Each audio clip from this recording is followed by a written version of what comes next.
Welcome to Democracy Now!, democracynow.org, the War and Peace Report. I'm Amy Goodman. The U.S.-Israeli war in Iran entered a new phase Wednesday after Israel bombed Iran's South Pars gas field, the largest known natural gas reserve in the world. The attack set off huge fires at a refinery and petrochemical facility that processed the majority of Iran's domestic supply of natural gas. Iran's Revolutionary Guard Corps retaliated by attacking energy infrastructure across the Persian Gulf. Within hours, Iranian missiles caused extensive damage to Qatar's Ras Laffan facility, which handles nearly 20% of global exports of liquefied natural gas. Separate attacks from Iran damaged 2 refineries in Kuwait, 2 oil fields in the United Arab Emirates, and a Saudi Aramco refinery at the port of Yanbu, a critical oil terminal in the Red Sea far from Iran on Saudi Arabia's western coast. The escalating attack set off panic in global markets and sent the price of oil skyrocketing as high as $118 a barrel. Several governments in Asia are now rationing fuel, slashing public services, and shortening work weeks to conserve energy. Here in the U.S., gasoline prices are now at their highest levels since 2023, are set to climb further. On Wednesday, Vice President J.D. Vance addressed soaring fuel prices after a meeting in Michigan with the American Petroleum Institute. It's not going to last forever. We're going to take care of business. We're going to come back home. And when that happens, you're going to see energy prices come back down to reality. But in the meantime, we got a problem. We know that we have a problem. We're doing everything that we can to address it. The Pentagon is seeking more than $200 billion in additional funding for the U.S.-Israeli war in Iran. That's according to the Washington Post, which reports the military seeking to urgently increase production of weapons expended in thousands of U.S. and Israeli strikes over the past 3 weeks. On Capitol Hill, Republican senators Wednesday blocked a vote on a war powers resolution to rein in President Trump's attacks on Iran. Meanwhile, Director of National Intelligence Tulsi Gabbard testified to the Senate Intelligence Committee that U.S.-Israeli attacks on Iran last June had obliterated Iran's nuclear program with no effort underway to rebuild it. Georgia Democratic Senator John Ossoff asked Gabbard whether that aligned with President Trump's claims that Iran posed an imminent threat to the United States. Was it the intelligence community's assessment that nevertheless, despite this obliteration, there was a, quote, imminent nuclear threat posed by the Iranian regime? Yes or no? It is not the intelligence community's responsibility to determine what is and is not an imminent threat. Okay. That is up to the president here's the problem. Based on a volume no, of it is precisely that he receives. It is precisely your responsibility to determine what constitutes a threat to the United States. This is the Worldwide Threats hearing. Outside the Capitol building, lawmakers joined anti-war activists at a memorial display of backpacks and children's shoes, commemorating the more than 200 children who've reportedly died in U.S.-Israeli strikes on Iran. This is Illinois Democratic Congressmember Delia Ramirez. From Palestine to Iran, our bombs are killing women. They're killing children, little girls who are yearning to learn. And they're displacing thousands and thousands and thousands.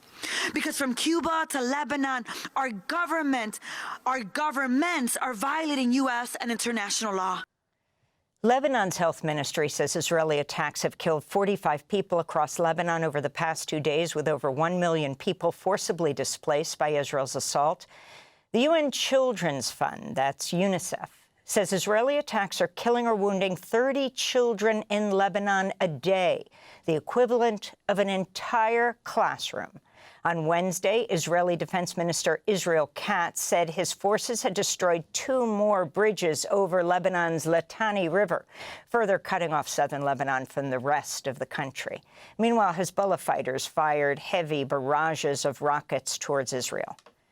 In the occupied West Bank, 3 Palestinians were killed and 13 others injured Wednesday night when parts of an intercepted Iranian missile fell on a hair salon near Hebron. The dead included 2 adults and a 17-year-old. Few Palestinians in the West Bank have access to fortified shelters, unlike in Israel, where bomb shelters are common. In Israel, an Iranian cluster munition ripped through the Tel Aviv suburb of Ramat Gan on Wednesday, killing an elderly couple in their home. Police said they failed to reach a fortified safe room in their apartment before it was struck. Elsewhere, a man described as a foreign worker was killed by a missile attack in Israel's Sharon area. Israel's health ministry reported 177 people were taken to hospitals with injuries over just 24 hours. Back in the United States, lawmakers grilled Republican Senator Markwayne Mullin, President Trump's pick to lead the Department of Homeland Security, during his confirmation hearing Wednesday. President Trump nominated Mullin to replace Kristi Noem, whom he fired earlier this month. Republican Homeland Security Committee Chair Rand Paul opened the hearing by confronting Mullin for calling him a, quote, freaking snake, and for siding with a neighbor who physically attacked the Republican Senator Rand Paul back in 2017. Paul announced after the hearing he will vote no on the nomination. This is Democratic Senator Alyssa Slotkin questioning Mullin on the 2020 election. Who won the 2020 election? Ma'am, we know that President Joe Biden was sworn into office. He was the president for the last 4 years. But I do believe my job as Department of Homeland Security Secretary will be to make sure that we assure that the elections are fair and people can trust them. In related news, ProPublica is reporting that DHS is demanding access to the Federal Parent Locator service.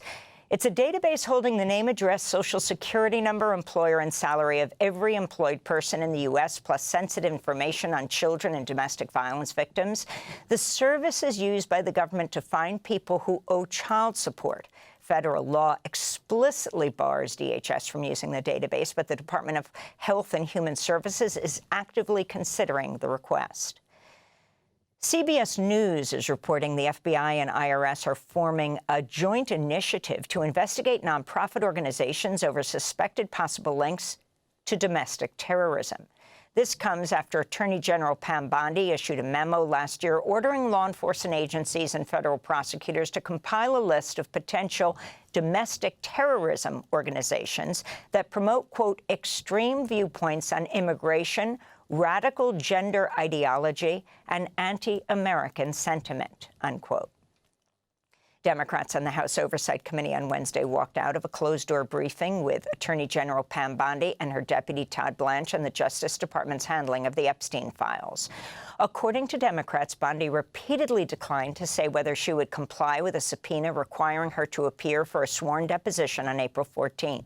The briefing came one day after Oversight Committee Chair James Comer subpoenaed Bondi to testify before the committee. After the briefing, Bondi was asked by reporters if she would comply with a subpoena, to which she simply replied, "I will follow the law." Democratic Congressmember Summer Lee later asked Comer if he would compel Bondi to attend the April deposition, holding her in contempt if she refuses. Comer told Lee she was, quote, bitching. This is Congressmember Summer Lee, who's introduced articles of impeachment against Bondi. AG Bondi has been obstructing justice. She has perjured herself multiple times, and she has been withholding critical documents that would inform this investigation into a pedophile, into corruption, and possibly quite deeper, because we do not know who was all involved. Today, what their attempt was to push this under the rug, do something off the record that they would not have to be accountable for. And a New York Times investigation has found Cesar Chavez, the late co-founder of the United Farm Workers, abused, molested, and raped multiple women and girls over the course of decades. Ana Murguia and Deborah Rojas say that Chavez sexually abused them for years when they were girls in the 1970s. Murguia and Chavez said Chavez assaulted her when she was 13 years old. Chavez reportedly raped Rojas when she was 15 years old in a motel room in 1975. Dolores Huerta, who co-founded the United Farm Workers with Cesar Chavez, told the New York Times he coerced her into sex on one occasion and raped her in 1966, resulting in 2 separate pregnancies she concealed by wearing baggy clothes. Both of Dolores Huerta's children were quietly raised by other families. in a statement, Huerta said, quote, "I carried this secret for as long as I did because building the movement and securing farm worker rights was my life's work. I'm telling my story because the New York Times has indicated I was not the only one. There were others. Women are coming forward sharing that they were sexually abused and assaulted by Cesar when they were girls and teenagers," Dolores Huerta said. United Farm Workers announced it'll not participate in any Cesar Chavez Day events this month, while the Cesar Chavez Foundation said, quote, "To the survivors, we believe you. We honor your courage, and we're very sorry for the harm you have carried in the shadows for so long," unquote. Both organizations have established confidential channels for those who wish to report harm. Local officials in California have called for renaming schools, parks, plazas, and streets bearing Cesar Chavez's name. Arizona Governor Katie Hobbs announced the state would not recognize Cesar Chavez Day on March 31st, his birthday. Annual parades in Tucson, Arizona, and San Francisco, California, were also canceled, along with marches in San Antonio and Laredo, Texas. And those are some of the headlines. This is Democracy Now!, democracynow.org, the War and Peace Report. I'm Amy Goodman. And I'm Nermeen Sheikh. Welcome to our listeners and viewers across the country and around the world. Thanks for watching Democracy Now! On YouTube. Subscribe to the channel and turn on notifications to make sure you never miss a video.